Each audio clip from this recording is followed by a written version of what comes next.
How do you make a house a home for hydrogen-producing termites? Well, when I find out, I'll let you and David Attenborough, who wrote me a letter, and my buddies whom I met at the International Termite Conference 2025 all know. Because let me tell you, designing this damn thing has been a roller coaster, and I've been building a little skyscraper out of outdated termite houses, and my changelog has been getting kind of fat. But don't worry, we're getting there, and before long, we'll move these little in.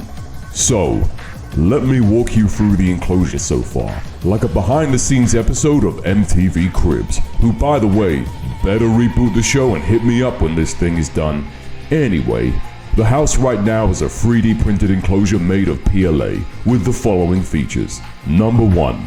A humidity port in the basement with tubes attached to a humidifier hose with a push-fit valve in the middle, which can completely shut off liquid and gas flow at will. This is so that we can adjust and set the humidity as we please by pretty much just turning the valve and stopping the flow of mist whenever the humidity has reached the number we want. We're using the Spider Farmer 6-liter humidifier, and don't worry, Mr. Weasley, it's just a name. Number 2. The humidity and temperature sensor port, which does exactly that. The humidity will diffuse through the 3D printed enclosure, as basically the nature of 3D printing means that the walls are real thin. Wait, that's not PG! But damn, the 3D printer is building a home that'll get wrecked by design. Although then again, some termites exhibit AQS, or asexual queen succession, where the queen basically clones herself or asexually reproduces, and the cloned queens, reproduce with the king too. So maybe they're cool about everything and the home won't get wrecked. We're gonna try and engineer AQS to maximize colony growth down the line. You're also probably wondering, how do we prevent the humidity loss if it passes right through the walls of the enclosure? And that's the challenge right now, which I'll address a little bit later in the video. Number 3. The substrate cones, the first of which will fill with powdered or ground cellulosic feed, and the second will fill with garden store-bought topsoil to fulfill their nitrogen requirements so we can get some breeding going. Since after all, nitrogen is the key element in protein, so biologically speaking, it may as well be an aphrodisiac and love potion. Why am I like this? The third one will be filled with volcanic black sand, which let me tell you is gonna come in real handy considering most termites are creamy white in color, so the black sand will really help them stand out when we're trying to view them from above, as opposed to the standard white sand which they would have blended right into. Before we found the black sand, we were going to infuse Nile blue dye into their feed so their abdomens and poop became blue, and it would have been easier to see in the white sand. This would have literally made them cosplay as the ants from Bug's Life. Or the Na'vi from Avatar. Man, I wish I never found that black sand now. We could have filmed a Bug's Life live action. On the real, Nile blue dye can cause fatality past certain concentrations, so negating the need to constantly infuse their feed with it is a good thing in the long run since toxins can compound, which is well established in ecology. Also, if the abdomens and poop turned out to be the same shade of blue, because I was assuming they would have been different, maybe not. If they turned out to be the same shade, yeah, that wouldn't have been very helpful in counting the termites if they blend right into their poop. We also chose chrome as the base color for the enclosure for even better color contrast with the white and the black, and it kind of happens to make the house look futuristic as hell, kind of like the space house from Nintendogs, and it'll be DLC in our new game, Nintendo Termites, coming out January 1st, 2026 for the Switch 2, so we can bug out all year long. Plus, the white, black, and chrome would make for a great throwback black and white cartoon. Or if we made live-action Bug's Life into a noir film. Wow, I didn't pronounce noir properly, but hey, sue me. My career as a filmmaker ain't over yet. If you're wondering why we chose a cone of all shapes, it's because, as the material gets removed by the termites, the radius of the cone will uniformly decrease as any gaps in the material in the specific spots where the termites eat it will sink downwards, so a near perfect circle will be maintained, which we wouldn't get if we just put a flat circle in their enclosure.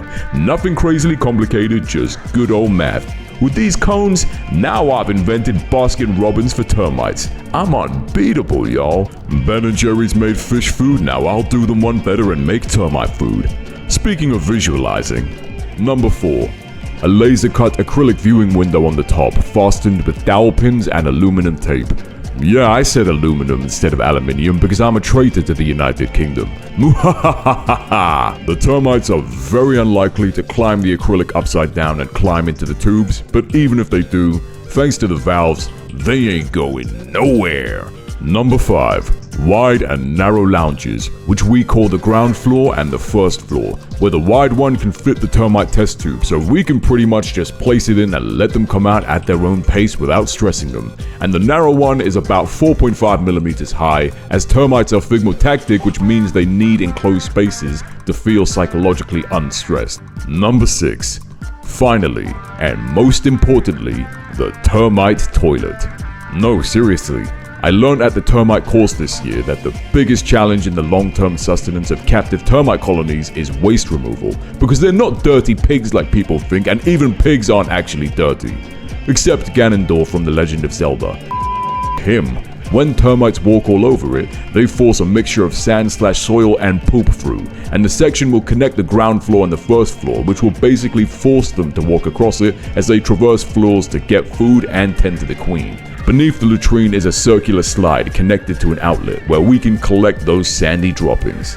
This design was made possible by my previous work experience designing houses in The Sims 2 and playing Zoo Tycoon when I was 11. So yeah, they're going on my CV and resume now and ain't nobody gonna stop me.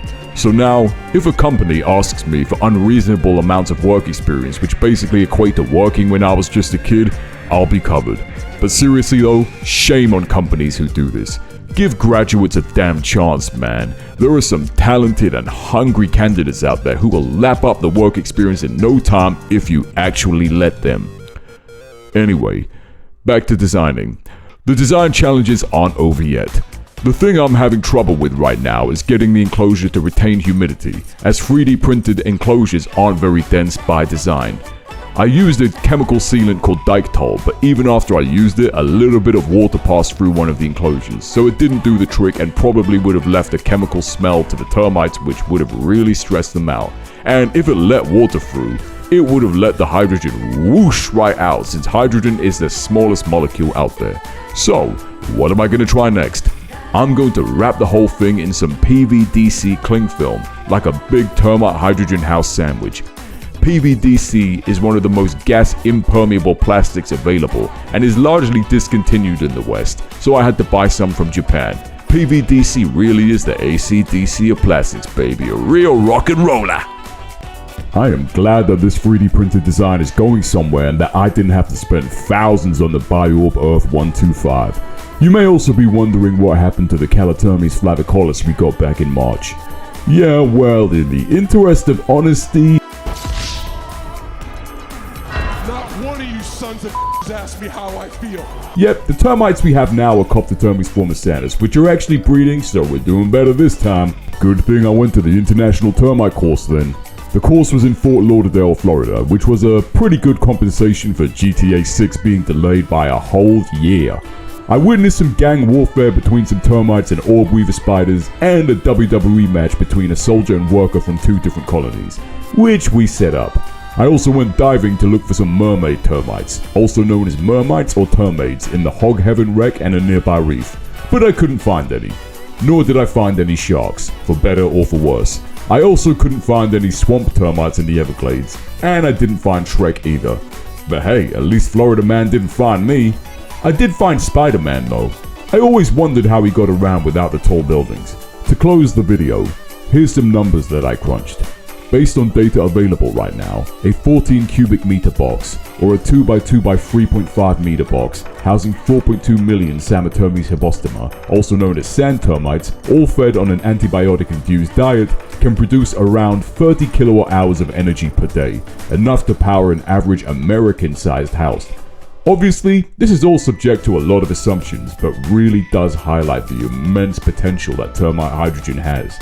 On the note of population modeling, I produced a model based on the data of a Coptotermes formisanus population at the University of Florida across 6 years, and the best fitting model had a power on the exponent, which is a bit of a finding in and of itself since most population growth models are standard exponential models or logistical growth models, which you can see here in red because it didn't work with context applied to the numbers, so it's sitting in the red corner, pardon me, the naughty corner. shame on you. I've also written an article for the microbiologist if you want to share it with someone who's interested in termite hydrogen who's not interested in hearing me yap. Anyway, thank you for watching and have a lovely day.